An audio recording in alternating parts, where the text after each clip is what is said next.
was until someone pressed her bitch button. These two were inching toward the danger zone. Okay. Question 1. Bangs smirked at her iPhone. Have you ever gotten a hickey? Margot rolled her eyes so hard that they threatened to pop out of her head. The hand calligraphied sign by the register read, "This is a screen-free space. No laptops, cell phones, or iPads. Conversation, reading, and daydreaming are encouraged."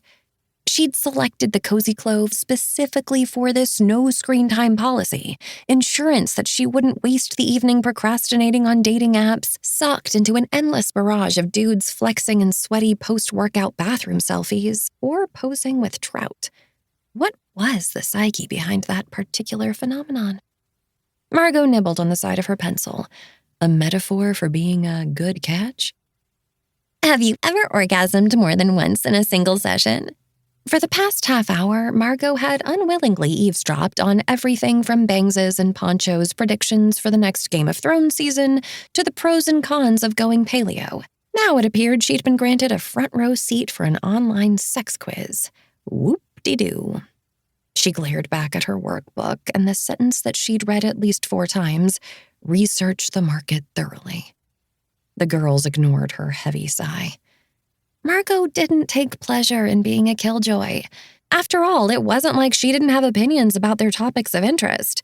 If playing the Westeros version of Fuck, Marry, Kill, her choices would be Jon Snow, Tyrion, and the Kingslayer in that order.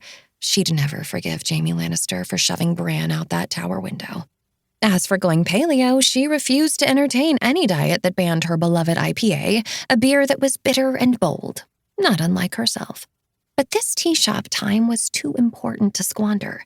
She'd called in a favor at work to get it, begging her fellow yoga teacher, Dusk, to cover her intermediate vinyasa class at Nirvana Yoga Studio.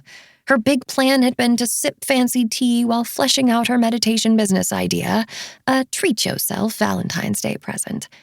This didn't have to be National Single Awareness Day. She could flip the narrative and celebrate it as an empowering reminder to focus on herself after ending her last disastrous relationship 3 months ago. And hey, even better, tomorrow chocolate would be 50% off. Next question, Bangs chirped. Do you prefer to be the chased or do the chasing?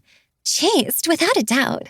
Margot cast a beseeching glance toward the red-haired, dreadlocked barista nodding off on a stool behind the counter. Looked like no rescue was forthcoming from that quarter. She still took the time to check him out, an old habit. Normally dreadlocks elevated sexy to a whole new level, but not in this case. He wasn't bad-looking, but she had a long-standing aversion to gingers. She flicked back to the chapter on market need, stuffing her fingers in her ears to drown out the girls' chatter. Her idea was to create a gym, but instead of working out your body, Sanctuary would be a place to work out the mind, with calm, thoughtfully designed spaces designated for group meditation classes, individual practice, art therapy, sand play, and even flower arranging. She'd sell monthly memberships and daily drop-in passes. Given the hectic, often worrying state of the world, people craved places to recenter and recharge, especially in her target market of Boulder. These questions are friggin' naughty! Looked like her fingers couldn't cancel out Poncho's ability to state the obvious.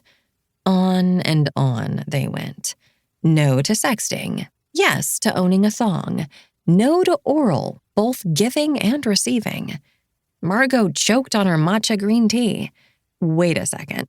Poncho was sexually active and yet didn't get oral? What kind of national tragedy did she endure between the sheets? Good Lord, even Stefan, Margot's douche McDouche ex, hadn't been that bad, and he was a 2-pump chump. How many vibrators do you own? Bangs purred in a husky stage whisper. Ew, none! You paddle your own canoe? A sound escaped Margot's lips, not unlike a whale singing its death song. Paddle your own canoe? Get out of here. Masturbation, clit, vagina. These were not difficult words to master. Keep your voice down, bitch! Poncho cracked up. Derek keeps me satisfied. Margot doodled a stick figure impersonating Edvard Munch's The Scream in the margins.